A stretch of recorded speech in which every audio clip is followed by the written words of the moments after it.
Hello guys, welcome back to my channel. তো অনেকদিন পর একটা নতুন ব্লগে তোমাদেরকে ওয়েলকাম করছি। তো নর্মাল মানুষের মহালয়ার সকালে কেমন কাটে?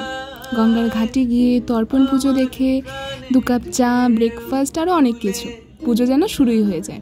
আর আমার কেমন কাটছে? বাসের মধ্যে ভিড় ধাক্কা ঢেলে, না যদিও বা সিট পেয়েছি, তবু যাচ্ছি গিয়ে বাগডোগরা এয়ারপোর্টে।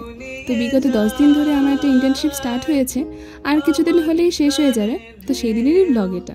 তো ওদিন যাওয়ার পথে অনেক কিছুই চোখে পড়েছিল, যেমন বলতে পারো এই যে দুর্গা ঠাকুর কি সুন্দর করে নিয়ে যাচ্ছে, যেটা ক্যামেরাবন্দি না করে পারলামই না। তো যাই হোক, যতটা খারাপ ভেবেছিলাম মহালয়ার সকালটা যাবে ততটা খারাপ না।